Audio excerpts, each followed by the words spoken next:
The top official at the Social Security Administration has stepped down after she refused a request from Elon Musk's Department of Government Efficiency to access sensitive government records at the agency.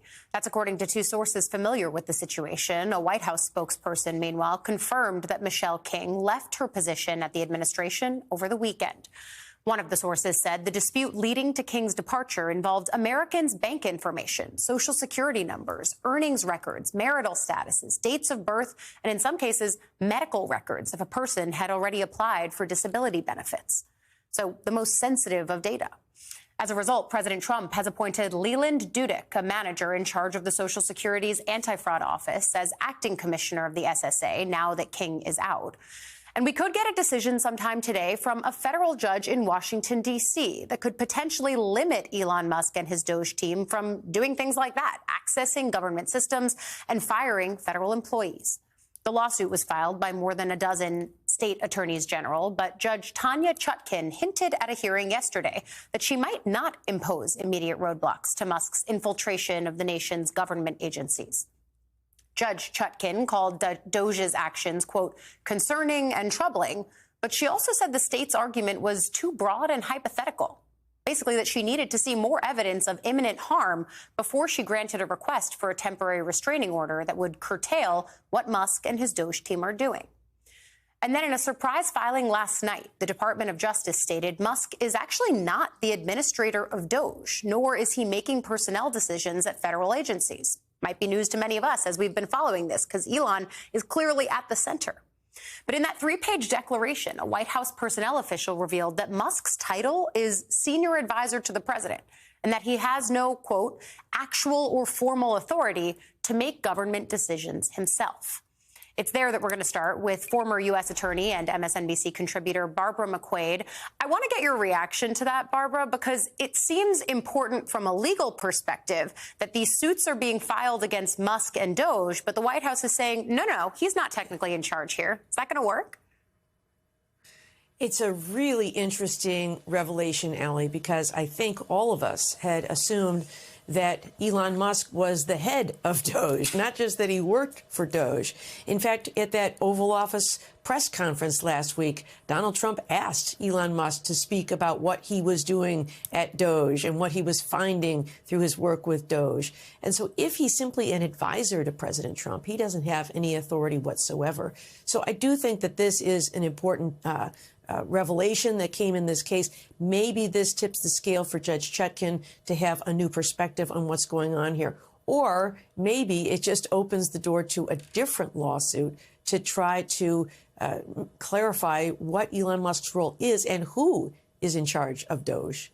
This does, of course, bring us back to a frequent refrain that we've had on this program, on Morning Joe, around the lack of transparency within Doge. That's a problem in and of itself. But is this just the White House trying to basically get it on a technicality? I mean, when we see Musk in action, prominently speaking from the Oval Office about the efforts that Doge is undertaking, can the judge not take that in tandem with the technical piece of this that the White House is saying?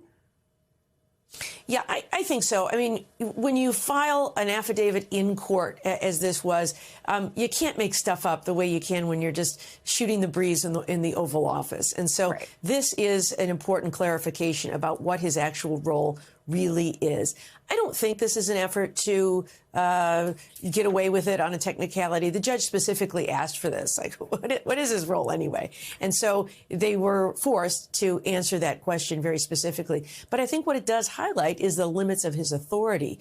Certainly, the government and the executive branch is permitted to root out waste, fraud, and abuse. In fact, that's what inspectors general are there for. But of course, many of them have now been fired. But only Congress can decide whether to eliminate entire agencies and whether to decline to spend funds that have already been appropriated. So I think this is a good clarifying moment, and I do think it begs the question, well, if not Elon Musk, then who is running Doge? And, Doge is, by most accounts, just a renaming of the U.S. Digital Services, which is an agency set up by the executive branch to try to improve our computer systems in the federal government. But clarification of that would be useful.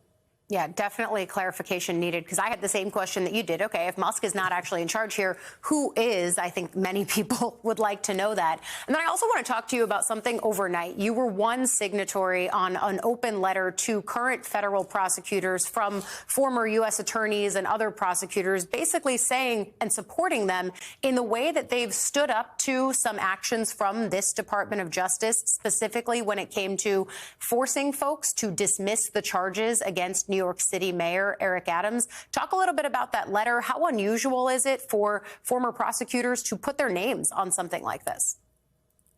Yeah, you know, former prosecutors, like current prosecutors, are apolitical in their work toward the Department of Justice. This is a group of former Justice Department lawyers who are appalled by what we have seen in the Eric Adams case. And we wanted to show our support for the prosecutors who remain across our country, who are being asked to do the right thing, but might find themselves under similar pressure that Danielle Sassoon found herself under, and the other 6 prosecutors who chose to resign.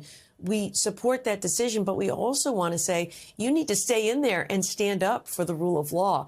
We're counting on you to get that job done. And so it is completely appalling to see Emil Bove and others suggest that a criminal case can be dismissed simply to gain political advantage in a case. That is not how the work is done, and we wanted to make that clear to the American people who might not understand the non-transactional nature of criminal prosecution.